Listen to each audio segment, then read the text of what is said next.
வணக்கம் தோழமைகளே, எப்படி இருக்கீங்க? நல்லா இருக்கீங்களா? ரொம்ப நாள் கழித்து நான் உங்களை சந்திக்கிறேன்.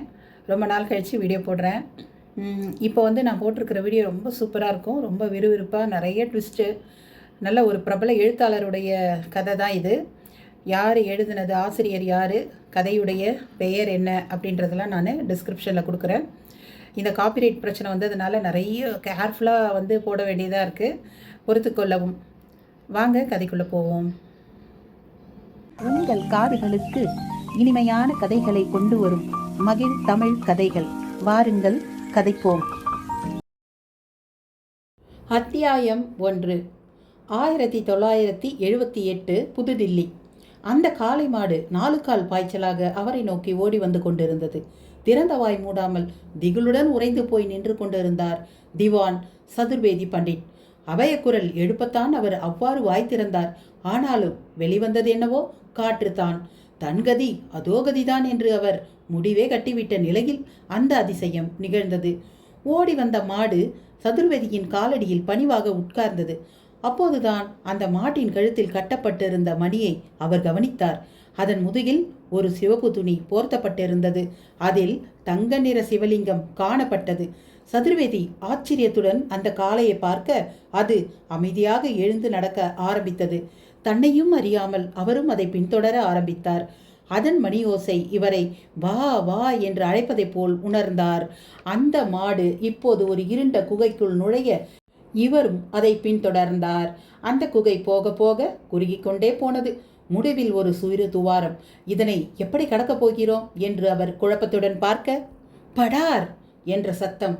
சதுர்வேதி இப்போது ஒரு பெரிய திறந்த வெளியில் நின்று கொண்டிருந்தார். எதிரே வெண்மையை வாரி கொட்டியபடி இமயமலைச்சாரல். இல்லை இல்லை, அது ஒரு பெரிய பனி லிங்கம். டோலக்கின் ஒலியும் பம்பையின் ஒலியும் கலந்து ஒலிக்க அந்த பிரதேசம் முழுவதும் இனிமையான கிண்கிணி மணி யோசையின் நாதம் எதிரொலித்து கொண்டிருந்தது. யாரோ தீபாரதனை காட்டினார்கள். உணர்ச்சி வசப்பட்டவராக தன் கைகள் இரண்டையும் தலைக்கு மேல் உயர்த்தி கூப்பினார் சதுர்வேதி. அவர் கண்கள் மூடியிருந்தன. மீண்டும் கண்களை திறந்தபோது அந்த வெண்மையான பனிலிங்கம் காணப்படவில்லை. எங்கும் இருட்டு. ஆனால் அந்த கிண்கிணி மணியோசை மட்டும் தொடர்ந்து கேட்டுக்கொண்டே இருந்தது. திடுக்கிட்டு எழுந்தார் சதுர்வேதி. என்ன தெய்வீகமான கனவு! ஆனால் மணியோசை மட்டும் கேட்டுக்கொண்டே இருக்கிறதே, எப்படி? பிறகுதான் அவருக்கு உரைத்தது. அடிப்பது டெலிஃபோன் மணி. வியப்புடன் படுக்கையில் சரிந்து தலைப்புறத்தில் இருந்த அலாரம் டைப்பீஸை பார்த்தார். மணி 1:30. இந்த நடு இரவில் யார் போன் செய்வது? இவர் பெட்ரூமுக்கு பிரத்யேக டெலிஃபோன் இணைப்பு உண்டு. அந்த நம்பரையும் முக்கியமான சிலருக்கே கொடுத்திருந்தார்.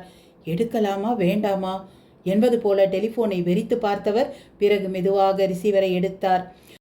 ராம் ராம். சதுர்வேதிக்கு ஹலோ சொல்லும் வழக்கம் கிடையாது. எதிரே ஒலித்த குரலில் இருந்த பதற்றத்தை அவர் கவனிக்க தவறவில்லை. திவான்ஜி, சாகர் பேசுகிறேன். அம்மாவோட நிலைமை ரொம்ப மோசமாக இருக்குது, உடனே கிளம்பி வாங்க. அவரது பதிலுக்கு காத்திராமல் எதிர்முனையில் டெலிஃபோன் துண்டிக்கப்பட்டது. சதுர்வேதி விழித்தார். டெலிஃபோனில் பேசியது ஆனந்தப்பூர் சமஸ்தானத்தின் மகாராணி வசுந்தரா தேவியின் இளைய மகன் யுவராஜ் சாகர் சிங். சக்கரவர்த்தி எதற்காக இந்த நேரத்தில் இவரை கூப்பிடுகிறான்? அம்மாவின் நிலைமை மோசமாக இருப்பதாக சொன்னானே. வசுந்தராவுக்கு என்ன ஆயிற்று? அப்படியே கட்டிலில் உட்கார்ந்து கொண்டவர் இன்டர்காமில் தன் உதவியாளன் கேதார்நாத்தை அழைத்தார். சற்று நேரம் கழித்து தூங்கி வழியும் குரலில் அவன் பேசினான். பண்டிட்ஜி, கேதார், நாம உடனே மோதி மஹாலுக்கு போகணும். உத்தரவு கொடுத்துவிட்டு அவர் பாத்ரூமை நோக்கி நடந்தார். கார் டிரைவரை எழுப்பி கிளப்புவதற்கு தயாராக இருக்கும்படி சொல்லிவிட்டு முகத்தை அலம்பிக் கொண்ட கேதார் சமையல் அறைக்கு சென்று சூடாக ஏலக்காய் டீ தயாரித்தான்.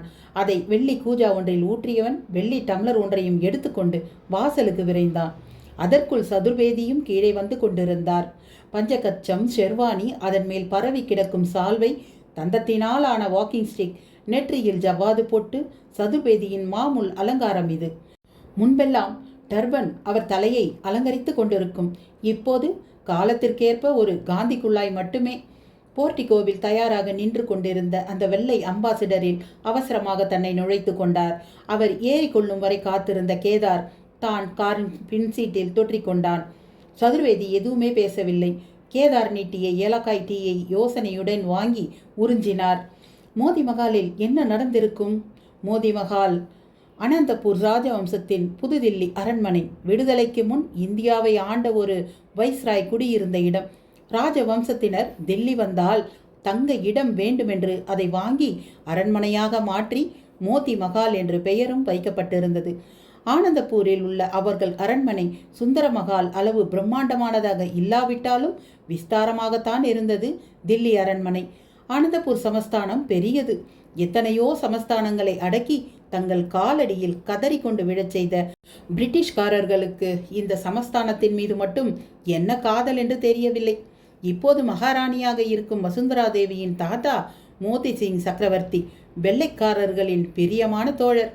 கிழக்கிந்திய கம்பெனியின் பிரதிநிதிகள் வந்துவிட்டால் போதும், அனந்தபூர் அரண்மனையில் ஆட்டம் பாட்டம் கொண்டாட்டம்தான். அதுவும் பிரிட்டிஷ்காரர்களுக்கு பிடித்தமான அவர்கள் பாணியில் பால் விருந்துகள் அடிக்கடி நடைபெறும். மோதி சிங்கின் குடும்பத்தை தவிர இந்தியர்கள் வேறு யாரும் அந்த விருந்துகளில் பங்கேற்க முடியாது. மோதி சிங் சக்கரவர்த்திக்கு இந்திய நாட்டு பழக்க வழக்கங்கள் வேப்பங்காயாய் கசந்தது. அவர் வேட்டி அணிந்ததாக வரலாறே கிடையாது. எப்பவும் பிரின்சி சூட் தான். சதா துப்பாக்கியும் கையுமாக இருப்பார். அவருடைய ஒரே பிள்ளை ஜெயன் சிங் சக்கரவர்த்தியும் மகள்கள் ஜோத்சனா ஜோதிலட்சுமியும் இங்கிலாந்தில் படித்துவிட்டு வந்திருந்தார்கள். சுதந்திர போராட்டம் உச்சகட்ட நிலையை அடைந்ததும் காற்று எதிர்பக்கமாக வீசுவதை உணர்ந்து கொண்ட மோதி சிங் பிரிட்டிஷ்காரருக்கு டாட்டா சொல்லிவிட்டு காங்கிரஸ் தலைவர்களுக்கு நட்புகரம் நீட்டினார். அவர்களை சுந்தரமஹாலுக்கு வரவழைத்து ராஜ உபசாரம் செய்தார். அவர்களும் தங்களுக்கு ஒரு மகாராஜாவின் ஆதரவு கிடைத்ததை எண்ணி பூரித்தனர். விளைவு விடுதலைக்கு பிறகு அவர் கொடுத்த ஆதரவுக்கு விலையாக பரிசு மழை பொழிய ஆரம்பித்தது. ஆனந்தபூர் பாராளுமன்ற தொகுதிக்கு ஜெயன் சிங் சக்கரவர்த்தி ஆளுங்கட்சி சார்பில் நிறுத்தப்பட்டு அவர் வெற்றியும் பெற்றார். கையோடு மந்திரியாகவும் நியமிக்கப்பட்டு விட்டார். தீவிர அரசியலில் குடும்பம் ஈடுபட புதுதில்லியில் அவர்களின் ஜாகையாக மாறியது மோதி மஹால். தங்கள் திவான் சதுர்வேதி பண்டிட்டுக்கும் தில்லியிலேயே சகல வசதிகளுடன் ஒரு வீடு வாங்கி கொடுத்தார்கள். ஜெயன்சிங் மறைவுக்கு பிறகு வசுந்தரா அவர் வாரிசாக ஆனந்தபூர் தொகுதியின் எம்பி ஆனாள். மந்திரி பதவியும் மறக்காமல் தரப்பட்டு விட்டது. கடந்த பொது தேர்தலில் ஆளுங்கட்சி படு தோல்வியை சந்திக்க வசுந்தராவும் தனது ஆனந்தபூர் தொகுதியில் மண்ணை கவி இருந்தாள். மகாராணியான தான் தன் சமஸ்தானத்திலேயே தோல்வி அடைந்து விட்டதை அவளால் ஜீரணிக்கவே முடியவில்லை. புதிதாக வந்திருந்த ஆட்சியாளர்கள் வேறு சமஸ்தான சொத்து விவரங்களை குடைந்து கொண்டிருந்தார்கள். இருக்கும் பிரச்சனைகள் போதாது என்று இப்போது இது என்ன புதிதாக முளைத்திருக்கிறதோ சதுர்வேதி நினைத்தார். புதுதில்லியின் ஹை லெவல் செக்யூரிட்டி ஏரியாவில் தான் மோதி மகால் இருந்தது. மோதி சிங்கின் மனைவி ரூபாராணி தான் இந்த மகாலை தேர்ந்தெடுத்து தன் கணவன் பெயரையே அதற்கு வைத்திருந்தாள். அவளுக்கு சாஸ்திரங்களில் ரொம்ப நம்பிக்கை. மோதி மகாலில் பெரிய வாஸ்து ஹோமம் ஒன்றை திவான் சதுர்வேதியை கொண்டு செய்தாள். திவானுக்கும் அரசியல் பொறுப்புகளை விட இம்மாதிரி மந்திர தந்திர யாகங்களில் ஈடுபாடு அதிகம். இதனாலேயே அவர் சமஸ்தானத்தின் ராஜகுரு என்றே அழைக்கப்பட்டு வந்தார். சதுர்வேதியின் கார் மோதி மகாலின் போர்ட்டிகோவில் போய் நின்றது. வழக்கமாக காணப்படும் பாதுகாப்பு போர்வை இப்போது இல்லை. வசுந்தரா தான் பதவியில் இல்லையே, அதற்கு பதிலாக பனிப்போர்வை மகாலை சுற்றி படர்ந்திருந்தது. திவான் காரிலிருந்து இறங்கினார். 2 படிகள் ஏறியவர் திரும்பி கேதாரை பார்க்க அவன் அந்த பார்வையின் அர்த்தத்தை புரிந்து கொண்டு நாசுக்காக மகாலின் தோட்டம் பக்கமாக ஒதுங்கினான். திவான் வசுந்தராவின் படுக்கையறையை நோக்கி நடந்தார். அவருக்கு அந்த மகாலின் மூளை முடுக்கெல்லாம் அத்துப்படி. வசுந்தராவின் அறைக்குள் நுழைந்தவர் அப்படியே ஸ்தம்பித்து போய் நின்றார். மகாராணியா இது? தனது மிடுக்கு நடையாலும் கம்பீர பேச்சாலும் கண்டிப்பான பார்வையாலும் ராஜதந்திர நடவடிக்கையாலும் எல்லோரையும் கட்டி போட்டு விட்டிருந்த வசுந்தரா இப்போது அலங்கோலமாய் கிடந்தாள். கலைந்த தலையும் வெளிரி போன முகமும் கண்களை சுற்றி கருவளையங்களுமாய் எதையோ பிதற்றி கொண்டிருந்தாள். சாகர் சிங்கின் மனைவி மந்த்ரா கையில் சூடான ஓவலுடன் அவளை கெஞ்சி கொண்டிருந்தாள். என்னாச்சு சாகர்? அம்மா ஏதோ கெட்ட கனவு கண்டிருக்கான்னு நினைக்கிறேன். ஆக்ரோஷத்துடன் கண்களை திறந்தாள் வசுந்தரா தேவி. எத்தனை தடவை சொல்றது சாகர், உன் மண்டையில ஏறவே மாட்டேங்கிறதே. நான் கண்டது கனவே இல்லை. என்னோட 2 கண்ணால அந்த லேடியை நான் பார்த்தேன். சரிம்மா, அந்த லேடி உங்க ரூமுக்கு வந்தா நான் ஒத்துக்கிறேன். நீங்க முதல்ல இந்த ஓவலை சாப்பிடுங்க. மந்த்ரா மாமியாரை சமாதானப்படுத்தினாள். என்ன பசு, என்ன ஆச்சு உனக்கு?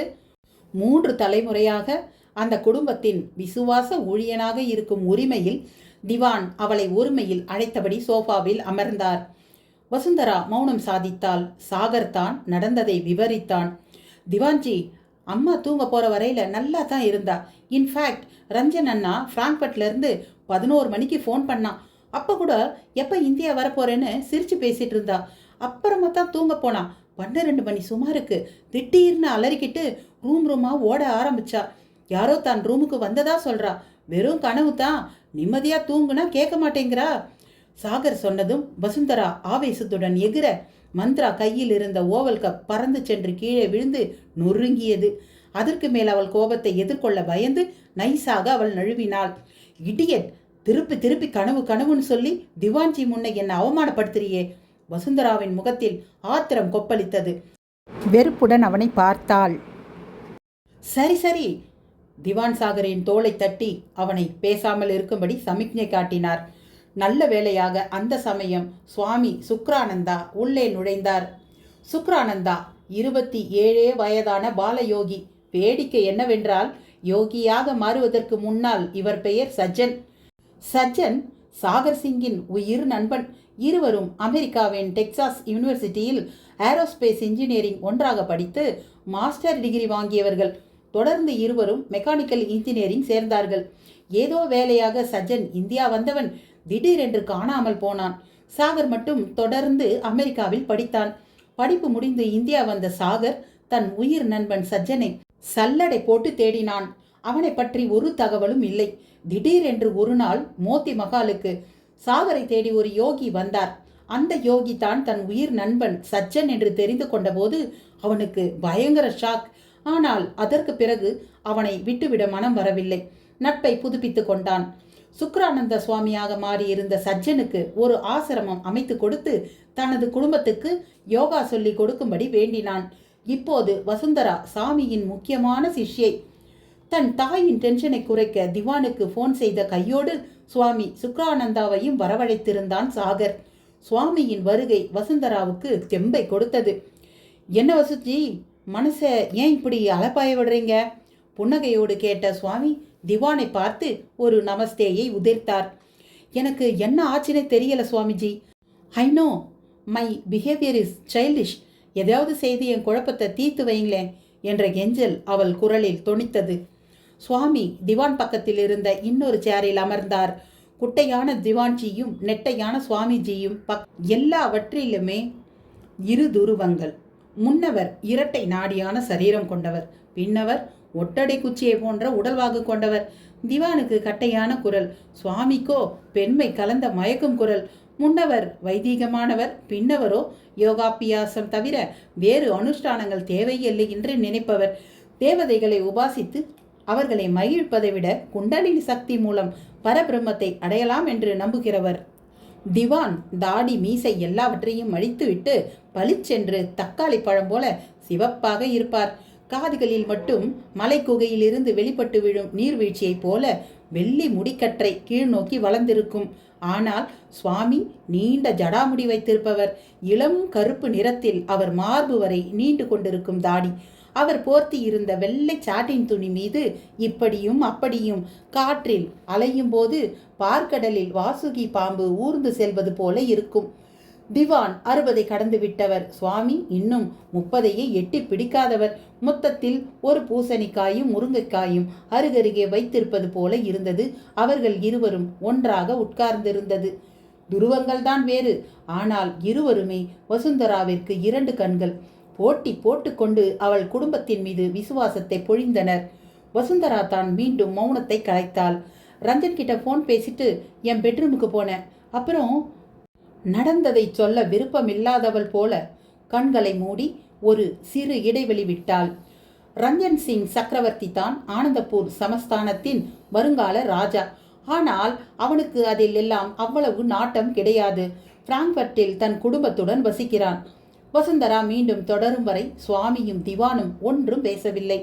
ரஞ்சனுக்கு குட் நைட் சொல்லிவிட்டு ரூமுக்கு போனேன். கொஞ்ச நேரம் யோகா பண்ணிவிட்டு விளக்கை அணைச்சிட்டு தான் படுத்தேன். அரை மணி நேரம் தான் தூங்கியிருப்பேன். திடீர்னு தூக்கி வாரி போட்டது. அறையில் நைட் லேம்ப் எரியல, ஃபேன் ஓடுற சத்தமும் கேட்கல. ரூம் நிசப்தமாக இருந்தது. அப்போ ஒரு கிசுகிசுத்த குரல்ல யாரோ வசுந்தரா வசுந்தரா அப்படின்னு சொல்லி கூப்பிடுற மாதிரி இருந்தது. என் தலைப்புறம் யாரோ நிற்கிற மாதிரி ஒரு உணர்ச்சி. யாருன்னு கேட்டேன், பதில் இல்லை. ஆனால் யாரோ நடந்து போகிற மாதிரி காலடி ஓசை மட்டும் கேட்டுது. யாரங்கன்னு திருப்பி கேட்டேன். திடீர்னு ஒரு குட்டி வெளிச்சம், பென்சில் டார்ச்சை அடிச்சுட்டு யாரோ என் பக்கத்தில் வந்தாங்க. பயத்தில் எனக்கு நாக்கு உளுந்து போச்சு. யார் நீ அப்படின்னு தைரியத்தை வரவழைச்சிட்டு கேட்டேன். அப்போ என் முகத்துக்கிட்ட ஒரு பெண்ணோட முகம். அவ வயசானவன்னு முகத்தை பார்த்ததும் தெரிஞ்சுண்ட. அவ நெத்தியில ஒரு பெரிய குங்கும பொட்டு. என்ன குரோதத்தோட பார்த்தவ இடின்னு சிரிக்க ஆரம்பிச்சா. உன்னை கொன்னுடுவேன், உன் குடும்பத்தை அழிச்சிடுவேன் அப்படின்னு மிரட்டினா. திரும்பி சிரிச்சுக்கிட்டே நடந்து போய் ரூம் கதவை திறந்துட்டு வெளியே போயிட்டா. நான் அப்படியே கை கால் எல்லாம் கட்டி போட்ட மாதிரி அப்படியே கிடந்தேன். அப்புறம் மெதுவாக எழுந்து போய் ரூமா அவளை தேடினேன். அவளை காணோம். அவ யாரு, எங்கிருந்து வந்தா, எதுக்கு என்ன பயமுறுத்துனா, எதுவுமே புரியல. வசுந்தராவின் குரல் நடுங்கியது. திவானும் சுவாமியும் ஒருவரை ஒருவர் பார்த்து கொண்டனர். திவானுக்கு நிச்சயம் அவள் ஏதோ கனவு கண்டு பிதற்றுகிறாள் என்று தோன்றியது. இருப்பினும் அதை சொல்லி வசுந்தராவின் கோபத்தை மேலும் கிளற விரும்பவில்லை. நீங்களே எதையாவது சொல்லி அவளை சமாதானப்படுத்துங்கள் என்ற ரீதியில் சுவாமியை பார்த்தார். வசுஜி, நேத்து டின்னருக்கு என்ன சாப்பிட்டீங்க? சுவாமி கேட்க அவள் உடனே அவர் கேள்வியில் துணித்த அர்த்தத்தை சூட்சுமமாக புரிந்து கொண்டாள். என்ன சுவாமிஜி, கனவுக்கும் நிஜத்துக்கும் வித்தியாசம் தெரியாதவளா நான்? 4 பேர் எதிர என்னை கண்ட்ரோல் பண்ணி செய்துக்க தெரியாதவளா நான்? படபடவென்று பொறிந்து தள்ளினாள். சுவாமியின் முகம் மலர்ந்தது. சபாஷ் வசுஜி, எப்பேற்பட்ட பரீட்சையில் ஜெயிச்சிட்டீங்க. நான் உங்களுக்கு சொல்லி கொடுத்த குண்டலினி சக்தி அபாரமாக வேலை செய்கிறது. உங்கள் ஆன்மவளம் உங்கள் ஸ்தூல தேகத்தோட கட்டுப்பாட்டில் இப்போ இல்லை. பெரிய பெரிய மகான்கள்லாம் இந்த நிலைக்காகத்தானே இயங்கிட்டு இருக்காங்க. என்ன சொல்கிறீங்க சுவாமி? வசுந்தரா வியப்படைந்தாள். நீங்கள் பார்த்ததா சொல்கிற உருவம் வேற யாரும் இல்லை. உங்கள் ஆன்மாவை தான் பார்த்துருக்கீங்க. குண்டலினி சக்தியை நீங்கள் எழுப்பிட்டீங்க. அதனால் உங்கள் ஆத்மாவால் உங்களையே பார்த்துக்கக்கூடிய நிலை, அதுதான் உங்கள் உடலை விட்டு வெளியே வந்து உலாத்திட்டு திரும்பி உங்களுக்குள்ளேயே ஐக்கியமாயிடுது. அப்படியா சொல்கிறீங்க? அப்போ என்ன அழிச்சிடுவேன்னு கொளித்த குரல்? உங்கள் ஆன்மபலம் அழிய போகிற உங்கள் உடலை விட பலசாலியானதுன்னு நான் நேற்று லெக்சரில் சொன்னது உங்கள் உள் மனசில் ஆழமாக பதிஞ்சு அதுவே குரலாக ஒழிச்சிருக்கு. Nothing to worry. நீங்கள் என்னோட உபதேசங்களை எல்லாம் ரொம்ப சின்சியராக ஃபாலோ பண்ணுறீங்க. அதுக்கு சாட்சி தான் இந்த சம்பவம். கவலைப்படாதீங்க. சுவாமி தனது கையை வசுந்தராவின் நெற்றியில் வைத்து கண்களை மூடினார். அலைபாயிர மனசு அமைதி பெறட்டும். உங்க குண்டலினி சக்தி திரும்பி அது உறையும் முதுகுத்தண்டின் அடிப்பாக தாமரையில் நித்திரை செய்யட்டும். நீங்களும் நிம்மதியாக தூங்குங்க என்றபடி அவள் நெற்றியில் தன் ஆள்காட்டி விரலால் சுழிக்க அவள் கண்களை மூடி அப்படியே படுத்துக்கொண்டாள். சுவாமி தன் விரல்களை அப்படியே வைத்திருந்தார். I am sorry Sagar. ஜிவான்ஜி, எல்லாத்துக்கும் வருத்தப்படுறேன். உங்கள் தூக்கத்தை கெடுத்ததுக்கு உங்களுக்கு ரொம்ப தொந்தரவு கொடுத்துட்டேன். I am extremely sorry again. வார்த்தைகள் துண்டு துண்டாக வெளிப்பட்டு பிறகு அவள் வாய் பேசுவது நின்றது. வசுந்தரா முகத்திலும் அமைதி பரவ ஆரம்பிக்க கொஞ்சம் கொஞ்சமாக சூழ்நிலையை மறந்து அவள் உறங்க ஆரம்பித்த போது மணி 3. சாகர் நன்றியுடன் சுவாமியை பார்த்தான். திவானும் சுவாமியும் கிளம்ப அவர்களை வழி அனுப்ப முற்பட்ட சாகரை தடுத்தார் திவான். எங்களுக்கு வழி தெரியும் சாகர், நீ போய் தூங்கு, பாவம். திவான் சுவாமியுடன் நடந்தார். என்ன சுவாமி, நல்லாவே சமாளிச்சிங்களே. வசுவோட ஆத்மா நடுராத்திரியில் வாக்கிங் போச்சுன்னு சொல்லி அவளை சமாதானப்படுத்தினது நல்ல ஜோக். அப்படி ஏதாவது சொன்னதானே திவான்ஜி, அவங்க நிம்மதியாக தூங்குவாங்க. கனவு கண்டு பயப்படுறவங்கள இப்படித்தான் சமாளிக்கணும். சுவாமி சிரித்தார். இருவரும் தங்கள் கார்களை நோக்கி நடந்தனர். சுவாமியின் கார் திவானின் கார் பின்னாடி நின்று கொண்டிருந்தது. தன் காரில் ஏறப்போன திவான் கேதாரை தேடினார். யாரை தேடுறீங்க? என் உதவியாளன் கேதாரை. திவான் சொல்லி வாயை மூடவில்லை. கேதார் பதட்டத்துடன் ஓடி வந்தான். அந்த குளிரிலும் அவன் முகத்தில் வேர்வை துளைகள் பூத்திருப்பதை வியப்புடன் பார்த்தார். பண்டிட்ஜி, என்னாச்சு கேதார்? கொஞ்சம் தோட்டத்து பக்கமாக வாங்களே சொல்லிவிட்டு அவன் வேகமாக நடக்க திவான் ஒன்றும் புரியாமல் அவன் பின்னே சுவாமியுடன் நடந்தார். அந்த விஸ்தாரமான தோட்டத்தின் ஒரு மூலைக்கு அவர்களை அழைத்துச் சென்ற கேதார் மோதி மகாலை நோக்கி தன் கையை உயர்த்தி காட்டினான். தனது கண்களை இடுக்கிக் கொண்டு அந்த மகால் மீது தன் பார்வையை படரவிட்டார் திவான். சுவாமியும் கேதார் சுட்டிக்காட்டிய திசையில் பார்த்தார். திவானுக்கு ஒன்றும் தெரியவில்லை. அங்க என்ன இருக்கு கேதார்? அதோ பாருங்க பண்டிட்ஜி, ஒரு சின்ன கோடு கிழிச்ச மாதிரி ஒரு ஒலிக்கீற்று பாருங்க. திவான் தன் கண்களை சிரமப்படுத்தி கொண்டு தேட, அதற்குள் சுவாமியின் கழுகு கண்கள் அவன் காட்டிய அந்த ஒலிக்கீற்றை பார்த்து விட்டன. பின்னிரவு மூடு பனியினை கிழித்து கொண்டு அந்த ஒலிக்கீற்று தீப்பிழம்பாக ஜொலித்தபடி அந்த மகாலை சுற்றி கொண்டிருந்தது. ஆமா திவான்ஜி, அதோ பாருங்க. சுவாமி தன் கையால் திவானின் தோலை அணைத்தபடி மற்றொரு கையால் அந்த ஒளிக்கற்றை சுட்டி காட்டினார். இப்போது திவான் கண்ணிலும் அந்த ஒளிவட்டம் தெரிந்தது. என்ன அது? வியப்புடன் கேட்டார். தெரியல பண்டிட்ஜி, கேதார் சொன்னதும் தோட்டத்துல உங்களுக்காக காத்துட்டு இருந்தப்போ தற்செயலா என் கண்ணுல பட்டுது. முதல்ல பனியா இருக்கும்னு நினைச்சேன். அப்புறம் விட்டு பார்த்தா பிரகாசமா ஏதோ தெரிஞ்சது. வட்டமா அது மகால சுத்தி சுத்தி மிதக்குது. சொல்ல போனா அந்த ஒளி வளையத்துக்குள்ள மோத்தி மக்காலே சிறப்பதுக்கிற மாதிரி எனக்கு தோணுது. திவானுக்கு அடிவயிற்றில் கலக்கம் ஏற்பட்டது. சுவாமிஜி, உங்களுக்கு என்ன தோணுது? சுவாமி அந்த ஒளி வட்டத்தையே உற்று பார்த்தார்.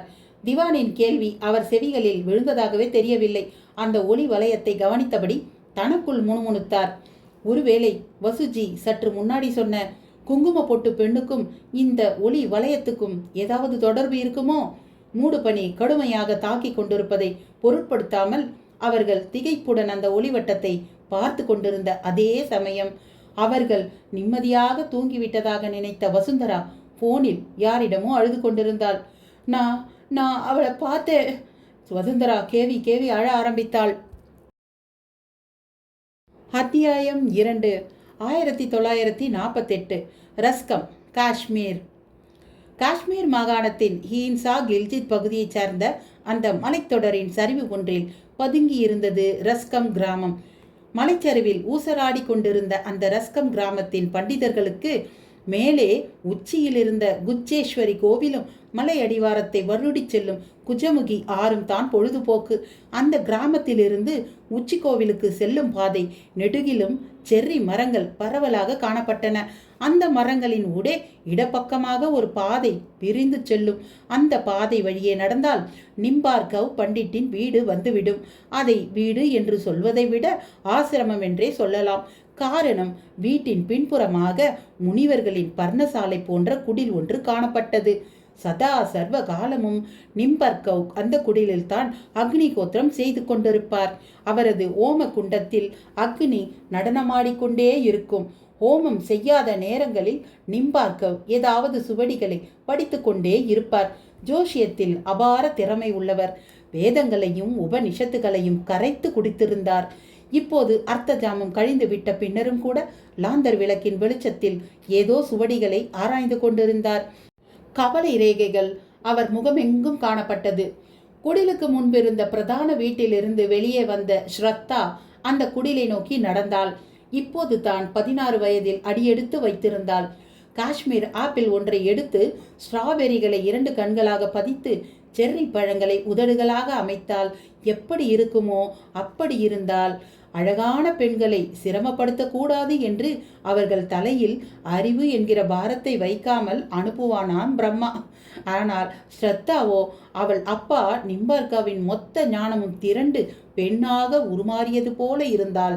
தழும்பாத நிறைகுடமாக நடந்து சென்று குடிலுக்குள் நுழைந்தாள்.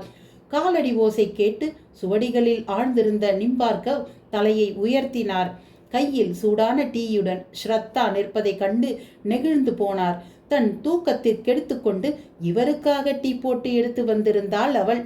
அவள் நீட்டிய டீ கோப்பையை வாங்கி அப்பால் வைத்தவர் அவள் கையை பற்றி தன் பக்கத்தில் இருத்தி கொண்டார். தூங்கலையாமா?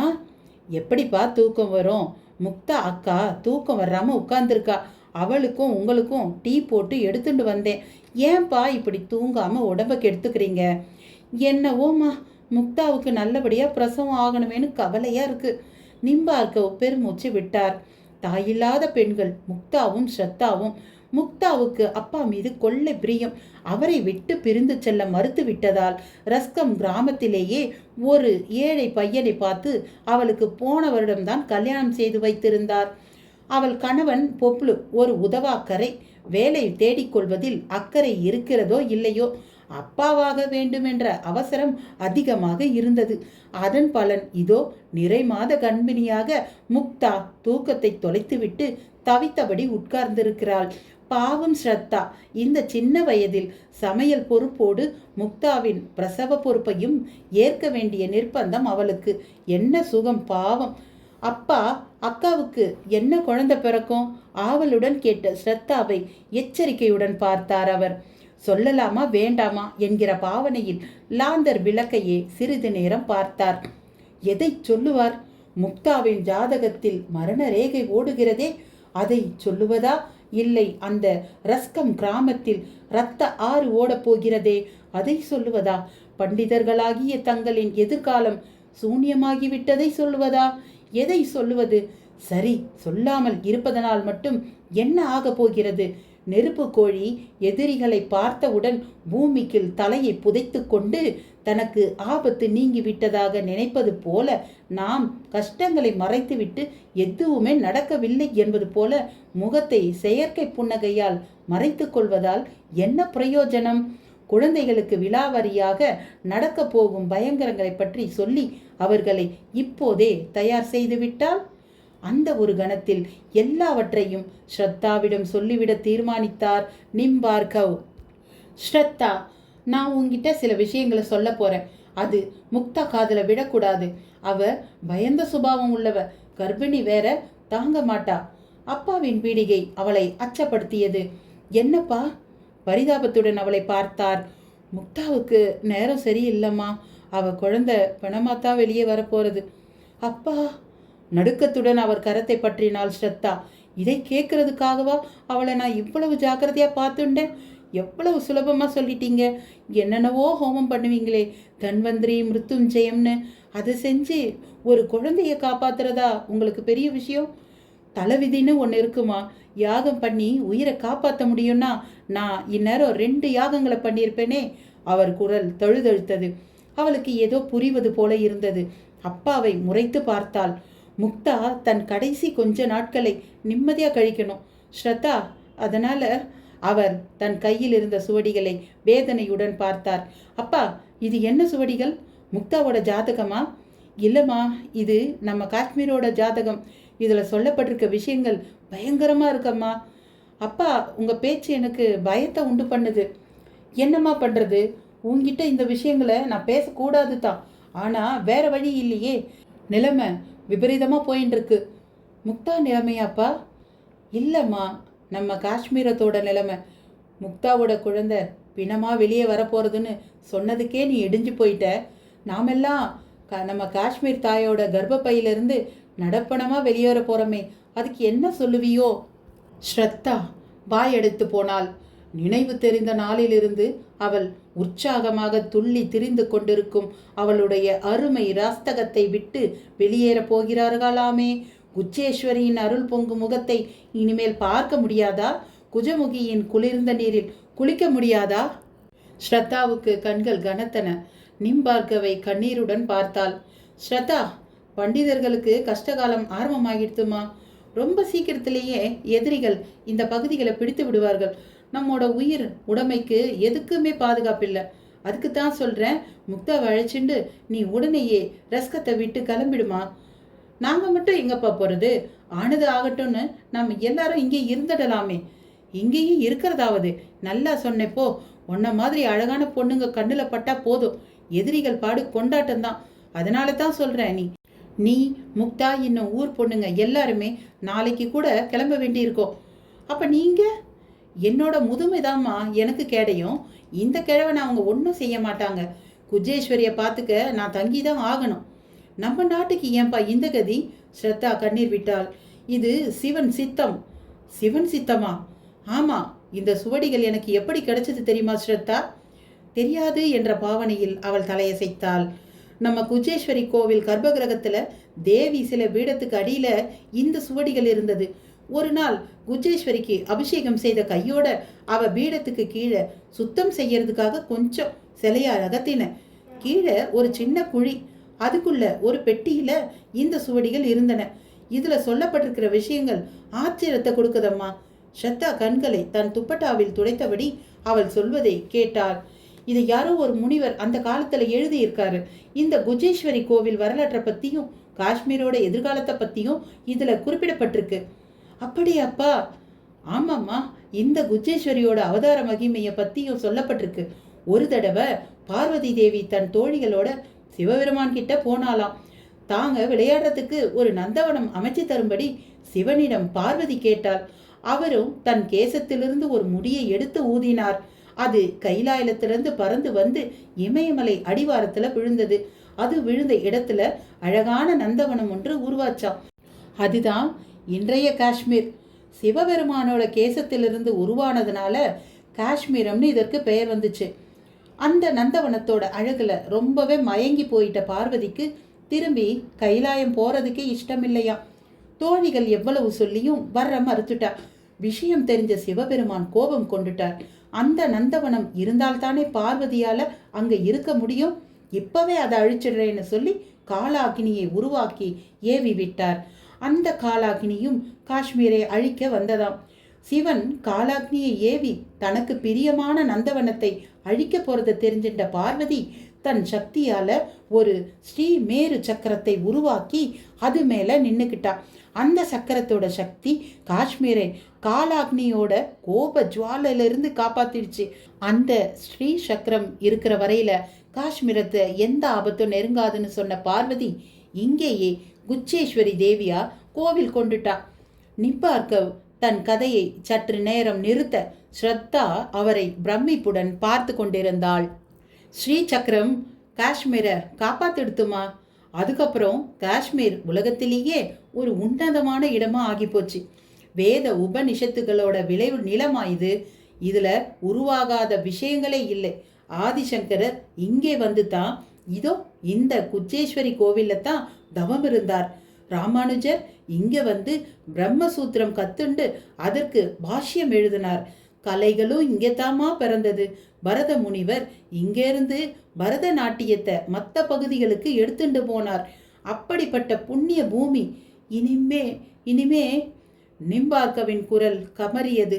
உள்ளுக்குள் அவர் அழுது கொண்டிருப்பது நன்றாக தெரிந்தது ஸ்ரத்தாவுக்கு. ரத்த ஆறு ஓட போறதம்மா. இந்த சொர்க்கபுரி சுடுகாடா மாற போறதம்மா. நாம எல்லோரும் அகதிகளா ஓடி போக போறோம். நிம்பார்க்க கண்களை மூடிக்கொண்டு தன் அகக்கண்ணில் அந்த காட்சிகளை நிலை நிறுத்தி கொண்டார். இதையெல்லாம் கூட அந்த ஓலைச்சுவடியில சொல்லப்பட்டிருக்காப்பா? ஆமா, மொத்தத்துல சிவபெருமான் ஏவி விட்ட காலாகினி இப்பதான் தன் வேலையை காட்ட தொடங்கியிருக்கோன்னு என்ன தோணுது. அப்ப குச்சேஸ்வரி வாக்கு பொய்யா? ஸ்ரீசக்கரம் காஷ்மீரை காப்பாத்துன்னு சொன்னீங்களே. இல்லைம்மா, குஜேஸ்வரி சொன்னது நிஜம்தான். அவ சொன்னாப்புல அந்த ஸ்ரீசக்கரம் இருந்த வரைக்கும் காஷ்மீர் நல்லா தான் இருந்தது. இப்பதான் நிலைமை தலைகீழா மாறிடுத்து. ஸ்ரத்தா திகைத்தாள். ஸ்ரீசக்கரம் இருந்த வரைக்குமா? அப்படின்னா இப்ப அந்த சக்கரம் இங்க இல்லையாப்பா? இல்லைம்மா, இப்ப இந்த ஸ்ரீசக்கரம் காஷ்மீர்ல இல்ல.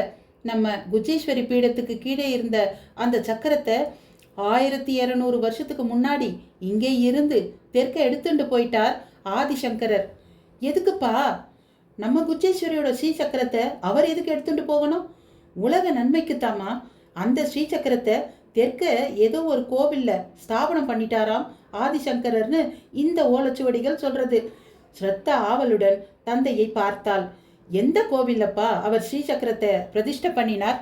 தெரியலம்மா, அதை இந்த ஓலைகள் சொல்லல. ஆனா எதுக்காக அப்படி பிரதிஷ்டை பண்ணினார்னு மட்டும் சொல்றது. எதுக்குப்பா? ஸ்ரத்தா, உனக்கு ஜெயத்ரத தியாமல தந்திரம் சொல்லி கொடுத்தேனே, ஞாபகம் இருக்கா? ஏன் இல்லைப்பா, நல்லா தெரியுமே. அதில் 18 வித காளி மூர்த்தங்களை பற்றி சொல்லப்பட்டிருக்கு. தெரியும்பா. ஸ்ரத்தா வரிசைப்படுத்த ஆரம்பித்தாள். ஆதிகாளி, பத்ரகாளி, மாசான காளி, காலகாளி, குக்கியகாளி, காமகாலா காளி, தனகாளி, சித்திகாளி, ககனேஸ்வர காளி, சண்டிகாளி, டம்பரகாளி, ஏகதார காளி, சாமுண்டா சபரிகாளி, வஜ்ராவதி காளி, ரட்சா காளி, ஈசான காளி, இந்தீவர காளி, கடைசியில் நிகும்பவள காளி. இப்போ எதுக்கப்பா இதை பற்றி கேட்குறீங்க? அவளை வாஞ்சையுடன் பார்த்தார் நிம்பார்க்கவ். கடைசியா சொன்னியே நிகும்பவளை காளி, அவளை அடக்கத்தான் ஆதிசங்கரர் ஸ்ரீ சக்கரத்தை எடுத்துட்டு தெற்கே போனார். என்ன, நிகும்பவள காளியை அடக்கிறதுக்காகவா? ஸ்ரத்தா வியந்தாள். ஆமாம், அந்த நிகும்பல காளி ரொம்ப உக்கிரமானவ. 18வது காளி மூர்த்தமான இவத்தான் இலங்கை நாட்டோட காவல் தெய்வம். படிச்சிருக்கேன்ப்பா. ராமாயணத்தில் கூட ராம லட்சுமணர்களை அழிக்க இந்திரஜித் நிகும்பவல யாகம் செஞ்சதா சொல்லப்பட்டிருக்கே. ஸ்ரத்தா ஞாபகப்படுத்தினாள். அவளே தான். அந்த நிகும்பவலைக்கு தென்னாட்டில் ஒரு கோவில் இருந்ததும்மா. அந்த காளியோட உக்கிரத்தை ஜனங்களால் தாங்க முடியலை. நிறைய உயிர் பலி வாங்க ஆரம்பிச்சிட்டா. அதை கேள்விப்பட்ட ஆதிசங்கரர் அவளை அடக்கி வைக்கிற பொறுப்பை எடுத்துண்டு நம்ம குச்சேஸ்வரி ஸ்ரீ சக்கரத்தோட திக் விஜயம் கிளம்பிட்டா. அந்த நிகும்பவல காளியை அடக்கி ஸ்ரீ சக்கரத்தால் பந்தனம் பண்ணிட்டார். அப்போ போன சக்கரம் திரும்பி காஷ்மீருக்கு வரவே இல்லைம்மா. அதனால தான் இப்போ நம்ம காஷ்மீரம் அழிவு பாதையில் போயிட்டுருக்காப்பா. தலையசைத்தார் நிம்பார்கவ். அப்போ ஏன்பா திருப்பி அந்த ஸ்ரீ சக்கரத்தை கொண்டு வர யாருமே முயற்சி பண்ணலை? நிம்பார்கவ் வேதனையோடு சிரித்தார். என்னம்மா பேசுகிற நீ? 1200 வருஷ கதைமா. அந்த சக்கரம் எங்கே இருக்குன்னு யாருக்கு தெரியும்? நிகும்பவல கோவில் எங்கே இருக்குன்னு தெரிஞ்சுண்டா அதை கண்டுபிடிச்சிடலாமே. ஆவலுடன் ஸ்ரத்தா கேட்டாள். நடக்கிற காரியமா பேசு. முதல்ல முக்தாவோட ஸ்ரீநகர் கிளம்புற வழியை பாரு. நம்மளை காப்பாத்துறதே பெரும்பாடு. நீ காஷ்மீரை காப்பாற்றணும்னு நினைக்கிற. நிம்பார்கவ் சுவடிகளை கட்டி வைத்தார். அப்பா, மனசுல கையை வச்சு சொல்லுங்க. நம்ம பண்டிதர்கள் குலம் நாசமா போறதை நீங்க விரும்புறீங்களா? நம்மால என்னம்மா செய்ய முடியும்? ஏன் அந்த ஸ்ரீ சக்கரத்தை கண்டுபிடிச்சி திருப்பி அது இருந்த இடத்துலையே புதைச்சி வச்சா நம்ம காஷ்மீருக்கு அமைதி திரும்பலாம் இல்லை? இப்போ இருக்கிற நிலைமையில யார் இதை செய்வா? ஏன்பா, நான் செய்கிறேன். நான் போய் எப்படியாவது அந்த ஸ்ரீ சக்கரத்தை கொண்டு வரேன். திருப்பி குஜேஸ்வரி பீடத்துக்கு கீழே அதை நான் புதைப்பேன். உன்னால் எப்படிம்மா முடிப்போம்? நீ சின்ன பொண்ணு, அழகா வேற இருக்க. உன் கூட முக்தாவை வேற அழைச்சிட்டு போகணும். கர்ப்பிணி பொண்ணு, அவளை கவனிப்பியா இல்லை? ஸ்ரத்தா தீர்மானமாய் அவரை பார்த்தாள். அப்பா, இனியும் நாம் இழக்கிறதுக்கு ஒன்றுமே இல்லை. உயிரும் மானமும் முக்கியம்தான். ஆனால் அதை விட நம்ம நாடு பெருசு இல்லையா? திரும்பி நம்ம பண்டிதர்கள் சந்தோஷமாக இங்கே வாழணும் இல்லையா? அதுக்கு ஸ்ரீ சக்கரம் தான் வழினா அதை தேடுறதுல என்ன தப்பு? எப்படியும் அகதியாக போக போகிறோம். அப்படி நிராதரவாக போகிறத விட காஷ்மீரத்தை காக்கிறதுக்காக ஸ்ரீ சக்கரத்தை தேடி போகிறேன்னு சொல்லிக்கிறது கொஞ்சம் மனசுக்கு இதமாக இருக்குது. நீங்கள் உத்தரவு கொடுத்தீங்கன்னா நான் நாளைக்கே கிளம்ப தயார். உணர்ச்சியுடன் கூறிய ஸ்ரத்தாவை வாரி அணைத்து கொண்டார் நிம்பார்கவ். நீ ஆம்பளையா பிறந்திருந்தா நான் கவலையே பட்டு இருக்க மாட்டேம்மா.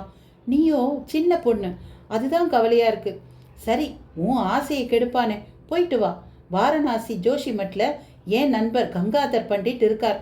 அவர் உனக்கு எல்லா உதவியும் செய்வார். முக்தாவையும் அவர் பொறுப்புல விட்டுட்டு போ. ஸ்ரத்தா அந்த நொடியில் மனதிற்குள் குஜேஸ்வரியை வேண்டிக் கொண்டாள். தாயே, இது விளையாட்டா போயிடக்கூடாது. இந்த ஸ்ரீ சக்கரம் என் கைக்கு எப்படியாவது கிடைக்கணும். அதை உன் பீடத்துக்கு கீழே வச்சு காஷ்மீர் திரும்பி பழைய நிலைக்கு வரணும். இதுக்கு நீதான் அருள் புரியணும். வேதனையுடன் பார்த்த அப்பாவை சமாதானப்படுத்தினாள் ஸ்ரத்தா. கவலையே படாதீங்கப்பா, எப்படியாவது அந்த ஸ்ரீ சக்கரத்தை கண்டுபிடிச்சுட்டு எடுத்துட்டு வந்துடுவேனா. கவலைப்படாமல் எப்படிமா இருக்கிறது?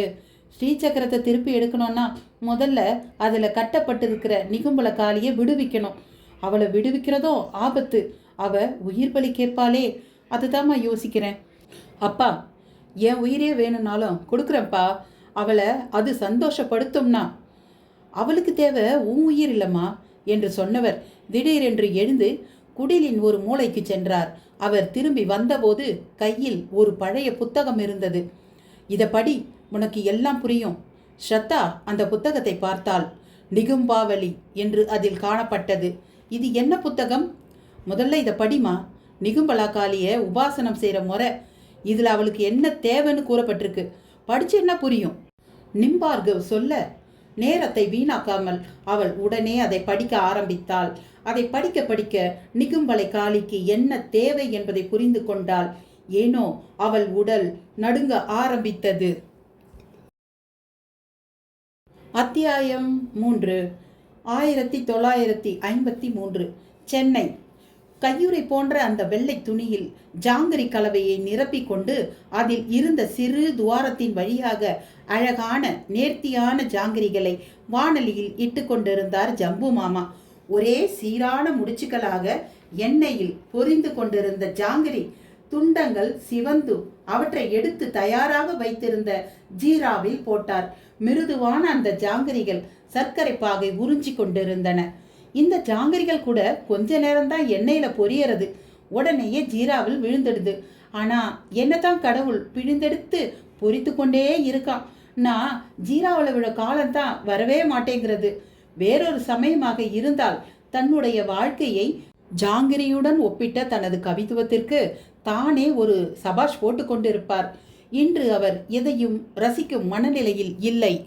இன்று இரவு எல்லாம் முடிந்துவிடும். இதோ கடைசி ஈடு ஜாங்கிரியை பிழிந்து எடுத்து விட்டால் போதும். நாளை காலை சூரியோதயத்தை பார்க்க அவர் இருக்க போவதில்லை. அவர் மட்டுமா? அவர் மனைவி காமாட்சி, 2 பிள்ளைகள் சக்தியன், விஜயன், 4 பேருமே நாளைக்கு இருக்க மாட்டார்கள். எதற்கு இருக்க வேண்டும்? அவருக்கு ஏற்பட்ட தீராத அவமானங்களுக்கு அடுத்த வேளை சோத்துக்கு யார் கையை எதிர்பார்ப்பது என்ற அவல நிலைக்கு நன்றாக படிக்கும் பெரிய பையன் சத்தியனின் அறிவு பசியை தீர்க்க முடியாத கையாலாகாத தனத்திற்கு, 2வது மகன் விஜயனின் டைபாய்டு ஜுரத்திற்கு மருந்து வாங்க கூட வக்கில்லாத தனது இயலாமைக்கு, கடைசியாக குந்துமணி தங்கம் இல்லாமல் உரித்த கோழியாய் மனைவி காமாட்சியை நிற்க வைத்திருக்கும் தனது பொறுப்பில்லா தனத்துக்கு இன்றுடன் ஒரு முற்றுப்புள்ளி வைக்க போகிறார் ஜம்பு மாமா. ஜம்புகேஸ்வரன் என்றாலே ரொம்ப பேருக்கு தெரியாது. ஆனால் ஜாங்கிரி ஜம்பு என்றால் குழந்தை கூட சரியாக அடையாளம் காட்டிவிடும். இவரது ஜாங்கிரி செய்யும் திறமைக்காகவே தனது சமையல் குழுவில் இவரை வைத்திருந்தார் செல்லப்பா. நாளைக்கு ஜாங்கிரி ஜம்பு போன இடம் புல் முளைத்து போயிருக்கும். ஜம்பு நினைத்தபடி கடைசி ஈடு ஜாங்கிரியை பிழிந்தார். என்ன ஜம்பு, இன்னுமா வேலை முடியல? ஹெட்குக் செல்லப்பா அவசரமாக அங்கே வந்து அவரது சிந்தனை ஓட்டத்தை கலைத்தார். இதோ ஆச்சுன்னா, கடைசி ஈடு எதிர்பார்த்ததை விட ஒரு 50 மேலேயே தேறி இருக்கு. அதை எடுத்து தனியா வச்சிடு. பாவம், நம்மாத்து மனுஷாளுக்காவது எடுத்துட்டு போய் கொடுக்கலாம். வாயில் சீவலை அடைத்து கொண்டார் செல்லப்பா. அண்ணா, ஒரு நிமிஷம். கொஞ்சம் புகையிலையின் நுனியை விளரால் எடுத்து சீவலுக்கு துணையாக வாயினுள் தள்ளிய செல்லப்பா என்ன என்று தலையசைத்து கேட்டார். நான் ராத்திரி ஆற்றுக்கு போயிட்டு விடியற் காத்தால வந்துடுறேனே. பையனுக்கு டைபாய்டு ஜுரம், காமாட்சி வேற தனியாக இருப்பா. என்ன ஜம்பு, தலைக்கு மேலே காரியம் இருக்கு, நீ பாட்டுக்கு ஆற்றுக்கு போறேன்னு சொன்னா என்ன அர்த்தம்? உன்னோட பெரிய ரோதனையா போச்சு என்று வசைப்பாடியபடி சொக்காவிலிருந்து ஒரு 5 ரூபாயை நீட்டினார். அத்தோடு நிற்கவில்லை. டே சீனோ, ஜம்பு ஆத்துக்கு சாப்பாடு கட்டி கொடுடா என்றவர் மறக்காம குழந்தைகளுக்கு ஜாங்கிரி எடுத்துட்டு போ என்று சொன்னபடி அகன்றார். இதுதான் செல்லப்பா. வாயெல்லாம் வாழைப்பழமாக பேசி கையெல்லாம் கருணைக்கிழங்காக இருப்பவரிடையே இவர் கொஞ்சம் வித்தியாசமானவர். வாய் அதட்டினாலும் கை அள்ளி கொடுக்கும். அவர் எப்படி இருந்தால் என்ன? இன்றோடு என் கதை முடிந்தது. நாளைக்கு அடுப்படியில் வேக வேண்டியதில்லை. நானே மாசாணத்தில் வெந்து கொண்டிருப்பேன் என்று நினைத்தபடி வீட்டுக்கு கிளம்பினார். மணி 11. ஊர் அடங்கிவிட்டது. மயிலாப்பூர் குளத்தருகே அவர் நடந்து சென்றபோது ஆரம்பித்த மழைத்தூறல் இவர் கோவிலை கடந்தபோது பலமாக பெய்ய ஆரம்பித்து விட்டது. அவசரமாக கபாலி கோவிலின் முன் மண்டபத்தில் ஒதுங்கினார். தெருவிளக்குகள் எரியவில்லை.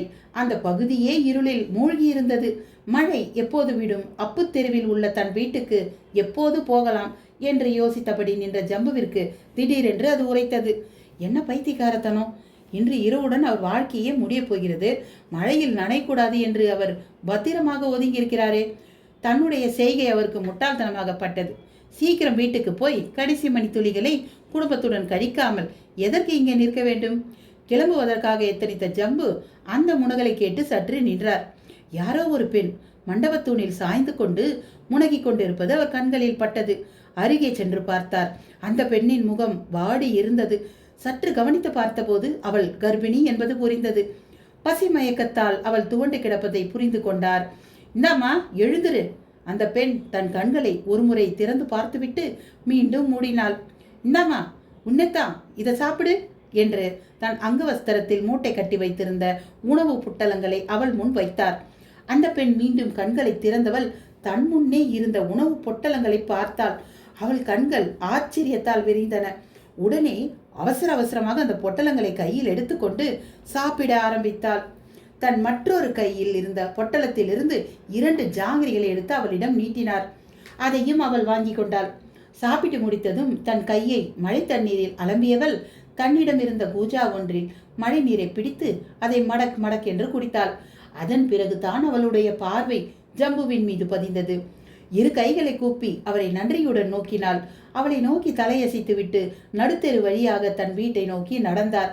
சிறிது தூரம் சென்றவர் உள்ளுணர்வு எச்சரிக்க திரும்பி பார்த்தார். அந்த பெண் இவரை பின்தொடர்ந்து மழையில் நனைந்தபடி வந்து கொண்டிருந்தாள். பாவம், ராத்தங்க இடம் தேடுறா போல இருக்கு என்று நினைத்தவர் அவளை தன் பின்னால் வரும்படி ஜாடை காட்டிவிட்டு வீட்டை நோக்கி நடந்தார். வீட்டு கதவை தட்டியதும் காமாட்சி வந்து திறந்தாள். குழந்தைக்கு எப்படி இருக்கு காமு? அப்படியே தாங்க இருக்கு, ஜுர வேகத்துல பெணாத்தின் இருக்கான். காமாட்சி ஜம்பு மாமாவை தொடர்ந்து வந்த அந்த பெண்ணை வியப்புடன் பார்த்தாள். பாவம் காமு, யாரோ யாத்திரிகா போல இருக்கு. கர்ப்பிணி பொண்ணும் வேற இருக்கிறா. கோவில் மண்டபத்துல தனியா உட்கார்ந்துருந்தா. நம்மாத்துக்கு அழைச்சிட்டு வந்தேன். ஐயோ, தெப்பெல்லாம் நனைஞ்சிருக்காளே பாவம். பதறி போன காமாட்சி தன்னிடம் இருந்த ஒரே மாற்று புடவை என்று கூட பாராமல் கொடியில் இருந்து எடுத்து அவளிடம் நீட்டினாள். சமையலறையில போய் உடுத்திக்கோமா, காமாட்சி சொல்ல அந்த பெண் புடவையுடன் சமையலறை பக்கமாக நடந்தாள். உடைமாற்றி கொண்டு வந்த ஜம்பு காமாட்சியை அர்த்தத்துடன் பார்த்தார். எல்லாம் தயாரா வச்சிருக்கியோ? காமாட்சி தலையசைத்தாள். உனக்காகவும் சத்தியனுக்காகவும் தான் சாப்பாடு கொண்டு வந்தேன். பாவண்டி காமோ, அந்த பொண்ணு பசியோட இருந்தான்னு அவளை சாப்பிட சொல்லிட்டேன். அதனால பரவாயில்லண்ணா, கடைசி ஒரு ராத்திரி பட்னி கிடக்கிறதால நான் ஒன்றும் குறைஞ்சிட மாட்டேன். சரி, இப்படி விருந்தாளியோட வந்து நிற்கிறேளே, நாம எப்படி? அது தாண்டி யோசிக்கிறேன். கர்ப்பிணி பொண்ணு பயந்துட போறா. சாகரத்துக்கு முடிவு பண்ணியாச்சு. எப்போ செத்தா என்ன? நாளைக்கு காத்தால அவ கிளம்பி போன உடனே வேலையை முடிச்சிடலாம். ஜம்பு சொல்லி கொண்டு இருக்கும் போதே அந்த பெண் வந்து விட்டாள். இந்தாம்மா, இந்த பெஞ்சில் படுத்துக்கோ என்று ஒரு தலையணையை கொண்டு வந்து பெஞ்சின் மீது போட்டாள் காமாட்சி. ஜம்பு வராண்டாவில் பாயை விரித்து கொண்டு படுத்து விட்டார். காமாட்சியும் விளக்கை அணைத்துவிட்டு ஜுரத்துடன் போராடி கொண்டிருக்கும் மகன் விஜயனை கட்டி கொண்டு படுத்து விட்டாள். விடியற் காலை 4 மணி. ஞாபகமாக கணவனை எழுப்பினாள் காமாட்சி. ஏன்னா கல்யாண வேலைக்கு போக வேணாமோ?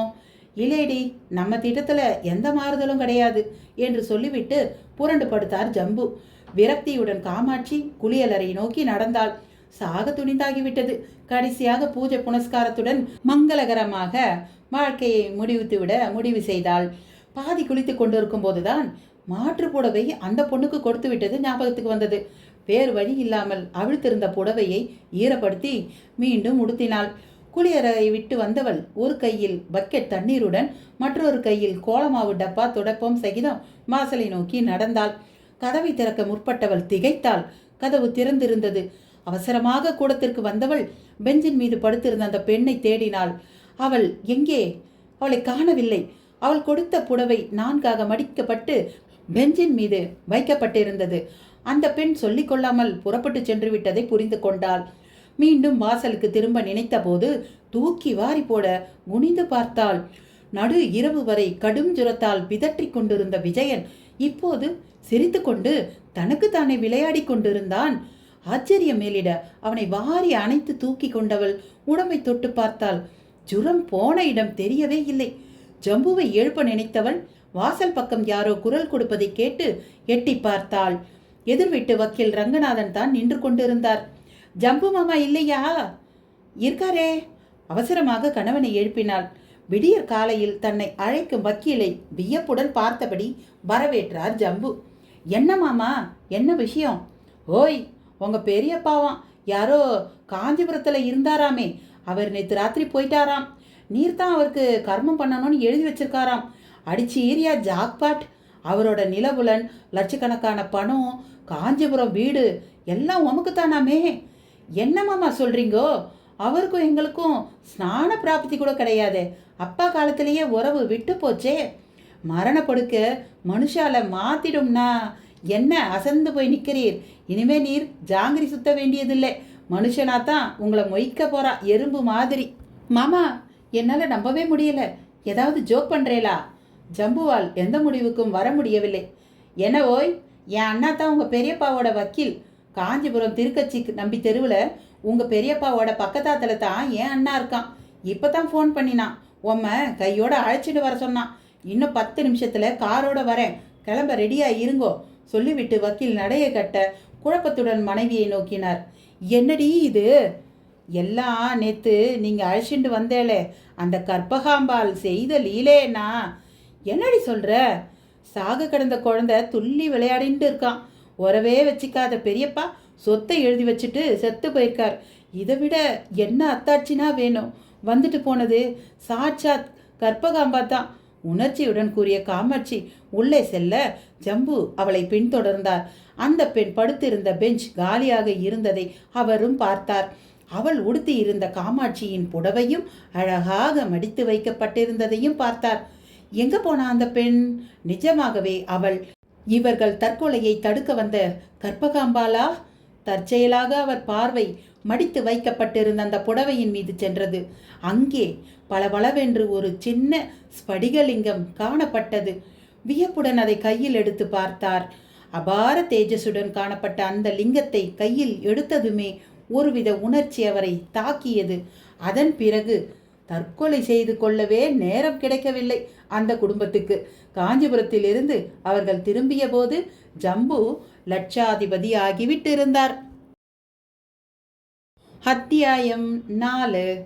1973 குதம்பை கிராமம், தமிழ்நாடு. அனுமந்தராயரே என்றானாம். பேர் எப்படி தெரிஞ்சது என்றானாம். உன் மூஞ்சிய பார்த்தாலே தெரியாதா என்றானாம். அப்படி இருக்கு உன் கதை. கக்குப்பாட்டி வாசல் திண்ணையில் உட்கார்ந்து கொண்டு கோவில் குளத்திற்கு தண்ணீர் கொண்டு வருவதற்காக சென்று கொண்டிருந்த கோடி வீட்டு கோமலத்தை நிறுத்தி இந்த பழமொழியை சொல்லிக் கொண்டிருந்தாள். தன் மாமியாரால் வெண்கலச் சொம்பால் மொத்தப்பட்டு அதனால் ஏற்பட்ட நெற்றி வீக்கத்தை பாட்டியிடமிருந்து மறைக்கப்படாத பாடுபட்டு கொண்டிருந்தாள் அந்த பெண். அவளுக்கு பயம்.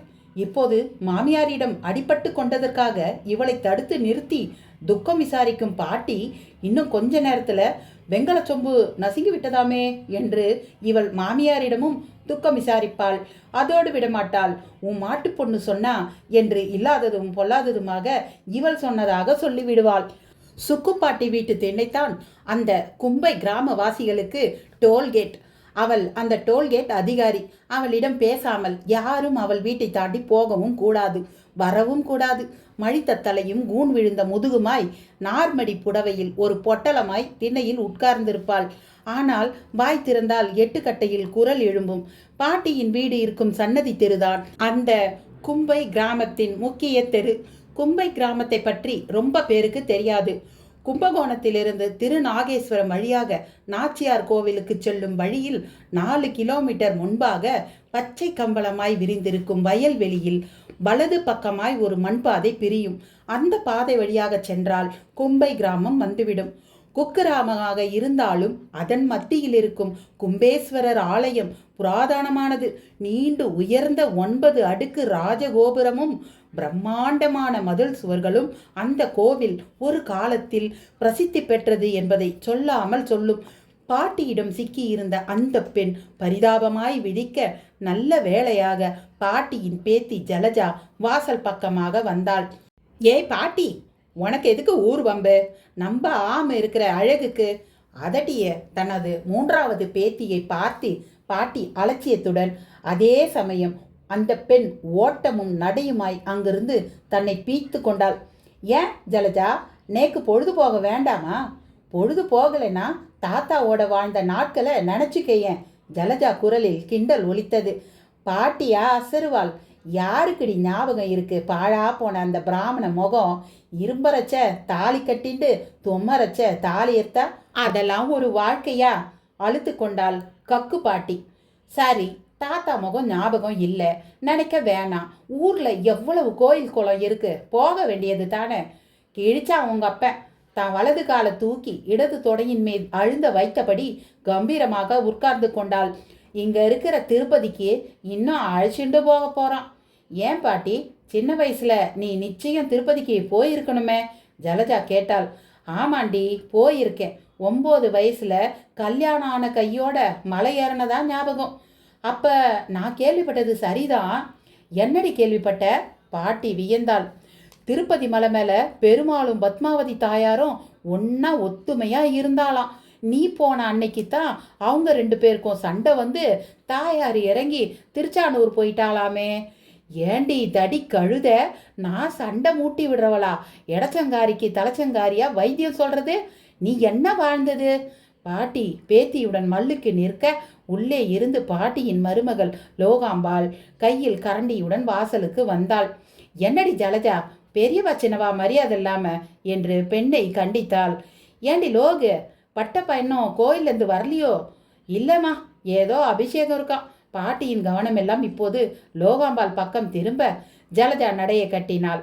ஏன் லோகு, நான் தலைப்பாடமாக அடிச்சுக்கிறேன். கிரிஜாவுக்கு ஏதாவது வரன் பார்க்குறானா இல்லையா? எப்படிம்மா பாப்பா? பெரியவா வனஜா கல்யாணம் ஆகி 2 வாரம் கூட வாழலை. புக்காத்துல ஷாக் அடிச்சு செத்து போயிட்டா.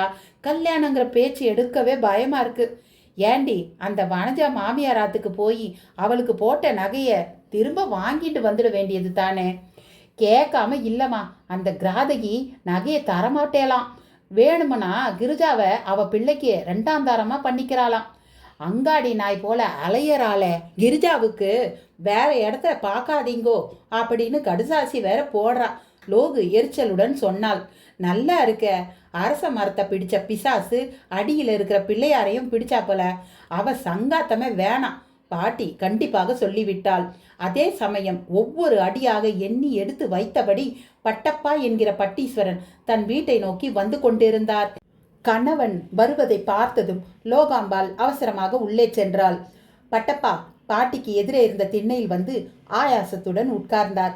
லோகு என்று உள்புறமாக குரல் கொடுத்துவிட்டு தன் மேல் துணியால் தோள் பட்டையையும் கைகளையும் துடைத்து கொண்டார். அம்மா, நோக்கு விஷயம் தெரியுமோ? நம்ம கோயில் மடப்பள்ளியில வேலை பார்த்துட்டு இருந்தானே ஜம்பு. யாரு? ஜாங்கிரி ஜம்புவா? அவனே தான். நம்ம பக்கத்தாத்த அவன் வாங்கிட்டான். வர வெள்ளிக்கிழமை அவ இங்கே வர்றா. பால் காய்ச்சி சாப்பிட்டுட்டு அப்படியே கும்பேஸ்வரி அம்மனுக்கு வைரமுக்குத்தி சமர்ப்பிக்க போறாளாம். என்னடா இது கூத்து? ஆடு கட்ட அகமில்லைன்னு ஆனை வாங்க போன மாதிரி எப்படிடா சாத்தியம்? மந்தார இலையில கேப்பங்கூழ 3 வேளை முக்கி முக்கி தின்ன குடும்பம் அம்மனுக்கு வைரமுக்குத்தி வாங்குற அளவுக்கு வளர்ந்துட்டாளா? நோக்கு தெரியாதா? அவனோட பெரியப்பா எல்லா ஆஸ்தியையும் ஜம்பு பேர்ல எழுதி வச்சுட்டாரே. இப்ப பெரிய ஓட்டெல்லாம் கட்டிண்டு கோடீஸ்வரனா ஆயிட்டான் ஜம்பு. ஜாங்கிரி சுத்தினவாள்லாம் எங்கேயோ போயிட்டா. நீ சதா சர்வகாலமும் அந்த கும்பேஸ்வரனை சுத்தர. என்ன பிரயோஜனம்? பாட்டியின் நிஷ்டூரத்தை அலட்சியப்படுத்தினார் பட்டப்பா. லோகாம்பாள் உள்ளே இருந்து ஒரு சொம்பு நிறைய மோர் எடுத்து கொண்டு வந்து பட்டப்பாவிடம் நீட்டினாள். அவர் அதை வாங்கி கொண்ட அதே சமயம் தபால்காரன் தங்கப்பன் தயங்கியபடி அவர் வீட்டு வாசலில் நின்றான். சாமி. என்ன தங்கப்பா, என்ன விஷயம்? ஒரு முக்கியமான விஷயம் சாமி. எப்படி சொல்றதுன்னே தெரியல. தயக்கத்துடன் பாட்டியை பார்த்தான். சும்மா சொல்லு தங்கப்பா. நம்ம சின்ன ஐயரை சுடுகாட்டில் பார்த்தேன். அந்த மந்திரவாதி லாடங்கிட்ட உட்காந்துக்கிட்டு ஏதோ சுவாரஸ்யமாக பேசிக்கிட்டு இருந்தாரு. நான் கூட புத்தி சொன்னேன், ஐயா மர பிறந்துட்டு சுடுகாட்டிலலாம் உட்காந்துருக்காளேன்னு. உன் பொழப்பை பார்த்துக்கிட்டு போடான்னு திட்டாரு. அந்த லாடன் நல்லவன் இல்லைங்க.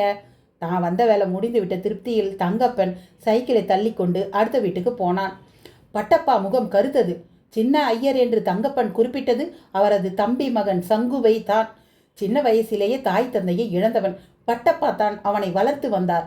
பட்டப்பாவின் ஒரே மகன் சாம்பசிவன் வேத ஆகமங்களை கற்றுக்கொண்டு கும்பேஸ்வரர் கோவிலிலேயே அர்ச்சகனாகி விட்டான். ஆனால் சங்கு என்கிற சங்கமேஸ்வரன் மட்டும் ஏனோ கோவில் கைங்கரியத்தில் நாட்டமே இல்லாதவனாக இருக்கிறான். லாடன் என்கிற அந்த மந்திரவாதியுடன் சேர்ந்து கொண்டு மாந்திரீகம் தாந்திரீகம் சித்து வேலைகளை கற்றுக்கொண்டு வருகிறான் என்று அரசல் புரசலாக இவர் காதிலும் விழுந்தது. பாத்தியாமா உன் சின்ன பேரன் செய்கிற காரியத்தை? வித ஒன்று போட்டா சொர ஒன்னா முளைக்கும். பாட்டியை தொடர்ந்து பேச விடாதபடி லோகாம்பாள் இடைமறித்தாள். இதை பாருங்கோ, நான் இப்போவே சொல்லிட்டேன், அவனை கண்டிச்சு வைங்கோ. நம்ம பிள்ளைய நல்லா வளர்த்துட்டு மச்சினம் பிள்ளைய தத்தாரியாக விட்டுட்டான்னு நாளைக்கு யாரும் நம்ம தலையை உருட்டக்கூடாது. ஜாடையாக மாமியாரை ஓரக்கண்ணால் பார்த்தபடி சொன்னால் லோகு. மோரை குடித்துவிட்டு காலி சொம்பை லோகுவிடம் கொடுத்தார் பட்டப்பா. ஆமாம், கிரிஜா எங்கே? அவ சிநேகிதி லலிதாவோட அக்காவுக்கு சீமந்தமா வீணை வாசிக்கிறதுக்காக போயிருக்கா. லோகாம்பாள் உள்ளே செல்ல பட்டப்பா மேல் துணியை பந்தாக சுருட்டி தலைக்கு தாங்களாக வைத்தபடி திண்ணையிலேயே கட்டையை கிடத்தினார். இன்னைக்கு சங்கு கிட்ட பேசிடணும். பட்டப்பா, அவனை ஆத்துக்குள்ள விடாத. கொல்லப்புறமா வந்து கிணத்தடியில் குளிச்சுட்டு அப்புறம்தான் அவன் உள்ளே வரணும்னு சொல்லு. பாட்டியும் மெதுவாய் எழுந்து உள்ளே போனாள். பட்டப்பா இறந்து போன தன் தம்பி தியானேஸ்வரனை நினைத்து கொண்டார். அடி வயிற்றிலிருந்து துக்கம் திரண்டு வந்து தொண்டையை அடைத்து கொண்டது. தலைப்பாடமாக தம்பியிடம் அடித்து கொண்டார். வேண்டாம் வேண்டாம் என்று. கேட்டால்தானே? தியானேஸ்வரன் மட்டும் இவர் சொல்வதை கேட்டிருந்தால் அநியாயமாக அவன் உயிர் பிரிந்திருக்காது. யாரோ வரும் காலடி ஓசையை கேட்டு தலையை தூக்கினார். கிரிஜா தான் பட்டு பாவாடை தாவணி சரசரக்க கையில் வீணையுடன் வந்து கொண்டிருந்தாள். என்னம்மா, வீணை வாசிச்சியா? உள்ள செல்லும் பெண்ணை பெருமையுடன் பார்த்தார். சாட்சாத் சரஸ்வதி தேவியே நடந்து போறாப்பல இருக்கு, தனக்கு தானே கூறிக்கொண்டார். வனஜாவை போல இல்லாம இவளாவது நல்ல இடத்துல வாக்கப்பட்டு சந்தோஷமா இருக்கணும். பெரியவர்கள் செய்த புண்ணியங்கள் பிள்ளைகளின் அழகாக வெளிப்படுமாம்.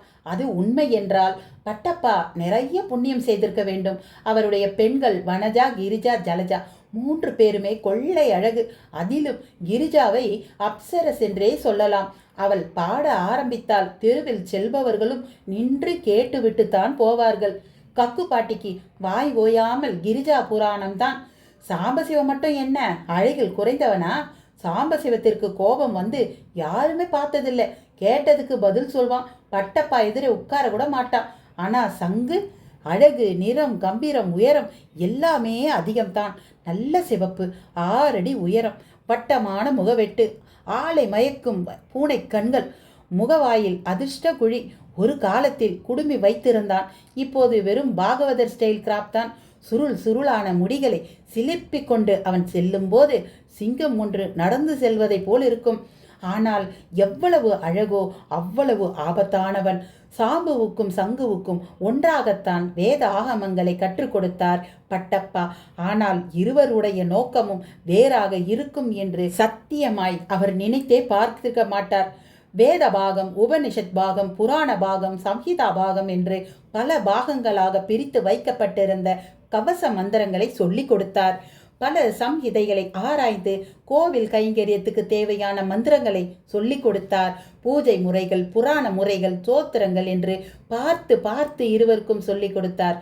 திடீரென்று ஒரு நாள் சங்கு தன் பெரியப்பாவுக்கு அதிர்ச்சி வைத்தியத்தை கொடுத்தான். பெரியப்பா, தேவதா உச்சாடனங்களை வைத்து தாந்திரிகம் செய்வாளாமே, மாரணம், ஸ்தட்பணம், ரட்சணம் எல்லாத்தையும் சித்தியா வாங்கிண்டா தேவதைகளை அடக்கி ஆளலான்னு யாரோ சொன்னா. வேறு யார் சொல்லி இருப்பார்கள்? சங்குவின் சிநேகிதன் மந்திரவாதி லாடனாகத்தான் இருக்கும். மனதிற்குள் நினைத்து கொண்டான் சாம்பு. லாடனுடன் சங்கு சுற்றுவதை அவன் 2 முறை பார்த்திருக்கிறான். ஆனால் இதுவரை தன் அப்பாவிடம் அதை பற்றி மூச்சு விடவில்லை. பாவம் பட்டப்பா.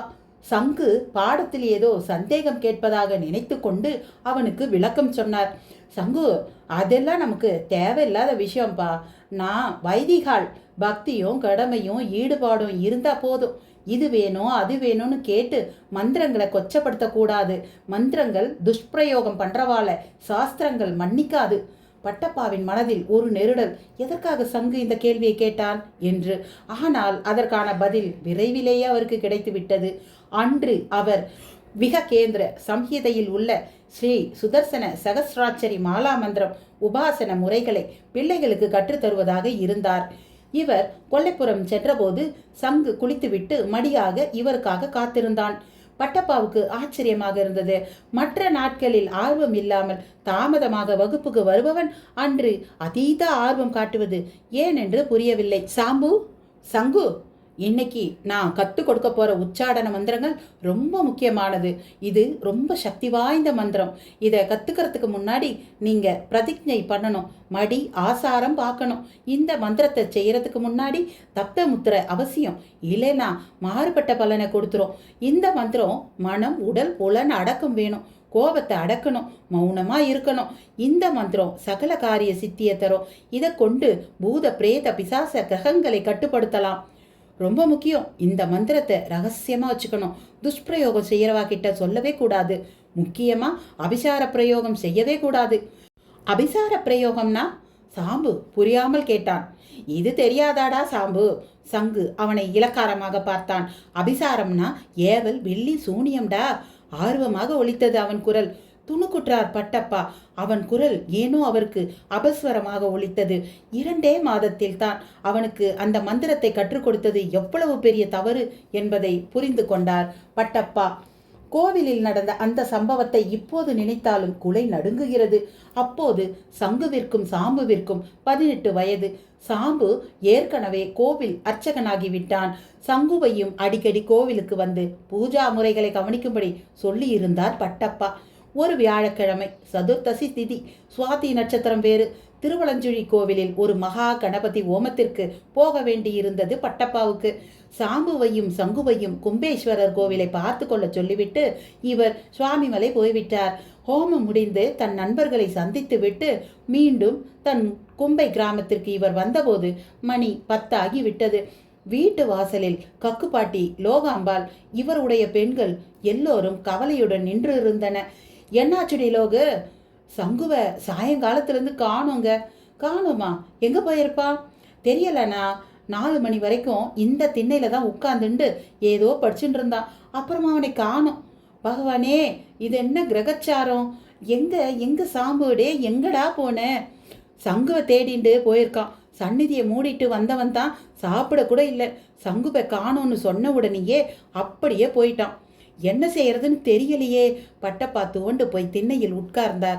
அன்று இரவு முழுவதும் சங்குவை பற்றி எந்த தகவலும் இல்லை. தேடி சென்ற சாம்புவும் ஏமாற்றத்துடன் திரும்பி வந்தான்.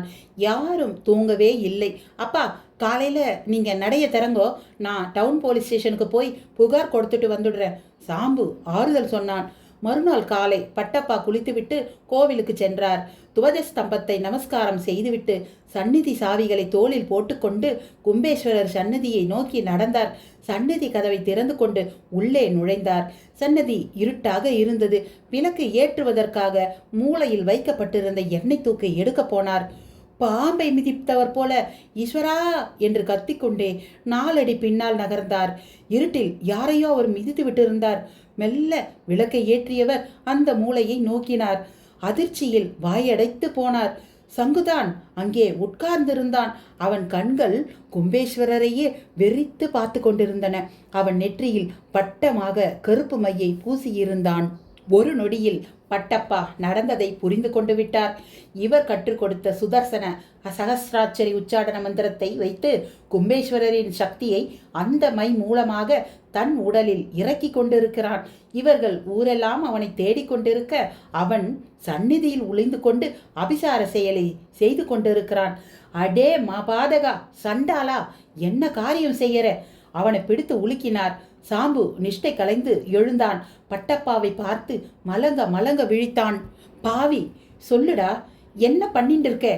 வந்து வந்து நேத்து வியாழக்கிழமை சுவாதி கூடின சதுர்த்தசி ஸ்ரீ சுதர்சன சகஸ்ராட்சரி உச்சாடன ஹோமம் பண்ணின.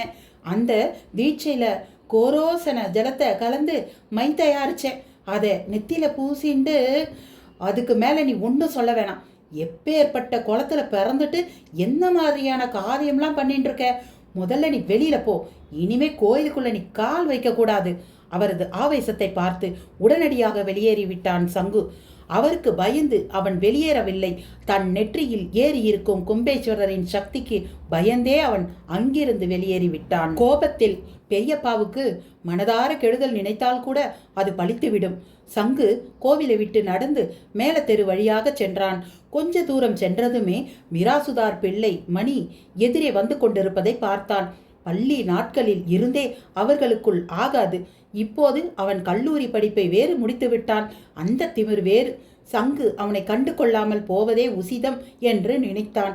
அவன் ஏதாவது வம்புக்கு இழுத்தால் கூட வாயை மூடிக்கொண்டு போக வேண்டும் என்று தீர்மானித்தபடி நடந்தான். மணி இவனை பார்த்துவிட்டு நக்கலாக ஒரு சிரிப்பை உதிர்த்தான். என்னடா உண்டகட்ட, ஏது எங்க தெரு பக்கமா வர்ற? பட்டப்பா கோவிலில் அர்ச்சகராக இருப்பதை குத்தி காட்ட உண்டகட்ட என்று அவன் சொன்னதை புரிந்து கொண்ட சங்கு தன்னிடம் இருந்த பொறுமையை திரட்டி கொண்டான். ஆனால் மணி விடுவதாய் இல்லை. என்னடா உண்டகட்ட, மௌன விரதமா? வழக்கமா சீறி பாய்வையே. வேண்டாமணி, என் வம்புக்கு வராத, நிலைமை விபரீதமா போயிடும். என்னடா செய்வ? என்ன அடிச்சுடுவியா? அது சரி, கிரிஜாவுக்கு எப்போ கல்யாணம்? நான் ஒரு அப்ளிகேஷன் போடலாம்னு இருக்கேன். மணிக்கு கிரிஜாவின் மீது ஒரு கண். அவள் கோவிலுக்கு சென்றால் பின்னாடியே அலைவான். சங்குவின் கண்கள் சிவந்தன. உண்டக்கட்டை என்று சொன்னதை கூட பொறுத்து கொண்டான். அவனுடைய செல்லத்தங்கை கிரிஜாவை மணி கேவலமாக பேச அனுமதிக்கவே கூடாது. அட்டே மணி, கிரிஜாவை பத்தி இன்னும் ஒரு வார்த்தை பேசின அவ்வளவுதான். என்னடா பண்ணுவ? பார்த்துக்கிட்டே இரு. கிரிஜாவை ஒரு நாள் கோவில் வசந்த மண்டபத்தில் நிற்க வச்சு ஓவியமா வரைகிறனா இல்லையா பாரு. மணி கிண்டலாக சிரித்தான். அவ்வளவுதான். சங்குவின் கட்டுப்பாடு தளர்ந்தது. கும்பேஸ்வரர் கோவில் வசந்த மண்டபத்தில் நிறைய நிர்வாண சிற்பங்கள் உண்டு. அந்த இடத்தில் கிரிஜாவை நிற்க வைத்து ஓவியமாக வரைவேன் என்றால் என்ன அர்த்தம்? தன் கண்களால் மணியை வெறித்தான் சங்கு. இன்னைக்கு ராத்திரிக்குள்ள உன் தாய் நிர்வாணமா ஓடுவாள். நீ சாப்பிட சோறு கிடக்காம தவிப்பாய். இது நான் உனக்கு அளிக்கும் தண்டனை. என் உச்சாடன சக்தி மூலம் இது நிறைவேற்றப்படும். முணுமுணுத்து விட்டு தன் வழியே சென்றான் சங்கு. மணி அவனை கவனித்தான். என்னடா மந்திரம் சொல்றியா? என்னை கல்லா மாத்திடுவியா? கேலியாக சிரித்தான். சங்கு அவனை திரும்பி கூட பார்க்கவில்லை. அன்றிரவு மணி தன் வீட்டில் சாப்பிட உட்கார்ந்திருந்தான். தன் ஒரே மகன் சாப்பிட வந்திருக்கிறானே என்ற ஆதங்கத்தில் அவன் அம்மா அவனுக்கு ரசத்தை சுட வைத்து கொண்டிருந்தாள். ஏதோ வேலையாக அவள் நகர்ந்த போதுதான் தன் சேலை தீப்பற்றி எரிய ஆரம்பித்ததை கவனித்தாள். அவள் சுதாரிப்பதற்குள் சேலை முழுவதும் தீப்பற்றி எரிந்தது. அவள் அலறலை கேட்டு அக்கம் பக்கத்தினர் ஓடிவர மணி தாயின் எரியும் சேலையை உருவி எறிந்தான். சேலையில்லாத அவன் தாய் அருகில் இருந்த அறைக்குள் தஞ்சம் புகுந்தாள். நொடிப்பொழுதில் எல்லாமே நடந்து விட்டது. நடந்ததை நினைத்து அவன் அம்மா குப்புற படுத்துக்கொண்டு அழுதாள். பசி வயிற்றை கிள்ள மணி சாதம் அடித்திருந்த வெண்கல பானையை திறந்தான். உள்ளே சாதத்திற்கு பதிலாக சாணி உருண்டைகள் அவனை பார்த்து இழித்தன. மணிக்கு உடனே சங்குவின் ஞாபகம் தான் வந்தது. அவன் முணுமுணுத்த மந்திரமும் நினைவுக்கு வந்தது. கிரிஜாவை நிர்வாணமாக பார்ப்பேன் என்று சொன்னதற்கு பலனாக அவன் அம்மா விஷயம் மெல்ல கிராமம் முழுவதும் பரவ சங்கு சூனியக்காரன் என்று எல்லோரும் கிசுகிசுத்தார்கள். பட்டப்பா குடும்பத்தினர் காதிலும் இந்த சம்பவம் பற்றி விழுந்தது. பட்டப்பா அதை பெருத்த அவமானமாக கருதினார். ஆனால் கிரிஜாவும் ஜலஜாவும் அதற்கு பிறகு தங்களுக்கு விடலை பையன்களால் எந்தவித தொந்தரவும் இல்லாததை கண்டு மனதார சங்குவை வாழ்த்தினார்கள். கிராமத்தினர் பட்டப்பா குடும்பத்துடன் ஜாக்கிரதையாக பழக ஆரம்பித்தனர். பட்டப்பாவுக்கு கிளி பிடித்து கொண்டது. சங்குவின் நடவடிக்கைகளால் அவர் பெண்களின் கல்யாணம் பாதிக்கப்படுமோ என்று பயப்பட ஆரம்பித்தார். வாசலில் மீண்டும் யாரோ நுழையும் சத்தம் கேட்க பட்டப்பாவின் எண்ண ஓட்டங்கள் நின்றன. தலையை உயர்த்தி பார்த்தார். சங்குதான் வீட்டிற்குள் நுழைந்து கொண்டிருந்தான். அவன் கையில் ஒரு மண்டை ஓடு. என்ன நட்புகளே, கதை விறுவிறுப்பாக போயிட்டுருக்கா? இந்த கதை பிடிச்சிருந்தா லைக் ஷேர் பண்ணுங்கள். நம்ம சேனலுக்கு புதுசாக வந்திருந்தா சப்ஸ்கிரைப் பண்ணுங்கள். அப்படியே பக்கத்தில் இருக்கிற பெல் ஐக்கானை அழுத்திட்டிங்கன்னா நான் போடுற இந்த மாதிரியான வீடியோக்கள் உங்களுக்கு வந்துக்கிட்டே இருக்கும். நன்றி.